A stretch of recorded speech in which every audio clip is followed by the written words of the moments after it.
کہ بنی اسرائیلوں پر جو مار اور ذلت پڑی کہ انہوں نے ناشکری کی کہ اللہ نے انہیں نعمتوں سے نوازا، یعنی اتنی بڑی نعمت کہ ان کے لیے جنت کے کھانے اترے اور لباس ان کے مزین یعنی لباس میلے نہ ہو۔ تو ہمارے لیے اس میں سبق ہے کہ اللہ ہمیں جو بھی نعمت دے تو اس میں شکر کرنا، لئن شکرتم لازیدنکم، کہ اگر تم شکر کرو گے تو اللہ تمہاری نعمتوں کو بڑھائے۔ مفتی سرفراز احمد کے مزید بیانات سننے کے لیے ہمارے چینل کو سبسکرائب کریں۔ نحمدہ و نصلی علی رسول الکریم۔ جیسے کہ حضرت موسیٰ علیہ السلام کی قوم کو اللہ نے من و سلوہ کھلایا، یعنی جنت کا کھانا انہیں کھلایا، لیکن انہوں نے ناشکری کی، ناقدری کی اس کھانے کی، یعنی انہوں نے جنت کے کھانے کو ترجیح نہ دی بلکہ دنیا کے کھانے کے طالب بنے۔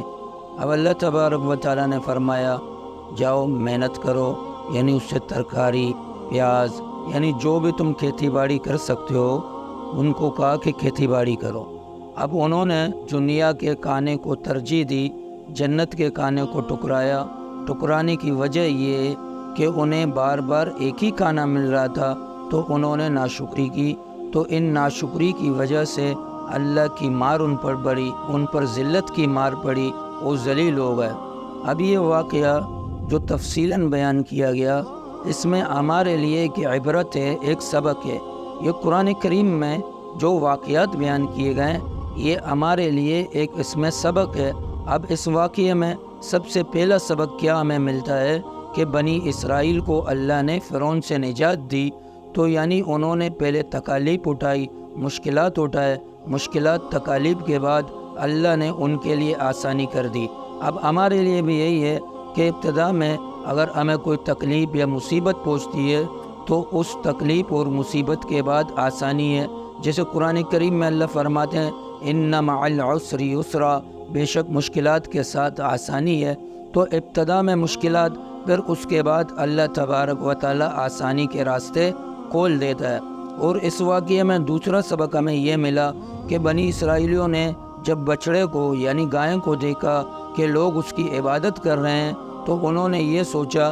کہ ہم بھی کوئی معبود بنا لیں۔ تو اس واقعے سے یہ سبق ملا کہ حضرت موسیٰ علیہ السلام نے انہیں تنبیہ کی کہ بھئی عبادت کے لائق صرف اللہ کی ذات ہے، تو ہمیں بھی توحید پر راسخ ہونا چاہیے، یعنی توحید ہمارا کامل ہو کہ اللہ کی ذات ہی عبادت کے لائق ہے، اس کے سوا کوئی عبادت کے لائق نہیں۔ جیسے ایک عرب عالم نے یہ کہا کہ توحیدی فاسق عابد مشرک سے 1000 درجے بہتر ہے، یعنی ایک بندہ توحید میں مکمل کامل ہے اور پھر وہ فاسق بھی ہے، یعنی چھوٹے موٹے گناہ بھی اس سے ہوتی ہے، لیکن ایک بندہ عابد ہے جو عبادت گزار ہے لیکن مشرک بھی ہے، تو اس سے یہ توحیدی فاسق، یہ توحیدی گنہگار 1000 درجے بہتر ہے۔ یعنی توحید ایسا عمل ہے کہ اس کی برکت سے اللہ گناہوں کو معاف کر دیتے ہیں۔ تو یہ توحید میں ایک تو کامل ہونا، یعنی صرف اللہ کی ذات پر بھروسہ رکھنا کہ ہر چیز پر اللہ کی قدرت ہے،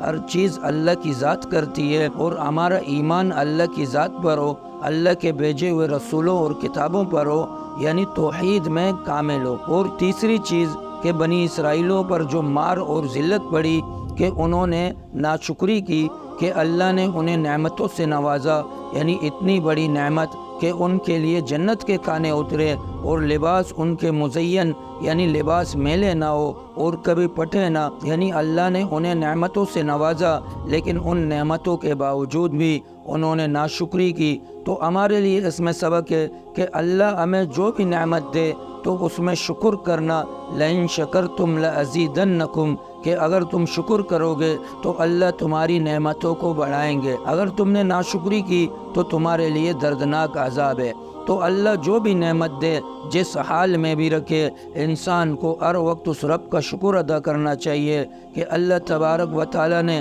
جس حال میں مجھے رکھا اس رب کا شکر ہے۔ اب شکر کرنے کی وجہ سے جو تھوڑا سا بھی مال ہوگا، تھوڑی سی بھی نعمت ہوگی، اللہ اس میں برکت دے دیں گے، اور ناشکری کی وجہ سے اگر اس کے پاس دولت کا انبار بھی ہوگا تب بھی اس میں برکت نہیں ہوگی بلکہ وہ پریشانی ہوگا، یعنی زیادہ کمائے گا تب بھی وہ پریشان رہے گا، لیکن جو کم کمانے والا ہوگا اور وہ شکر ادا کرے گا تو اللہ تبارک و تعالی اس کی نعمتوں کو بڑھائیں گے اور اس کم نعمت میں اتنی برکت ڈالیں گے کہ اس سے اس کی ضروریات بھی پوری ہو جائے گی۔ وآخر دعوانا الحمدللہ رب العالمین۔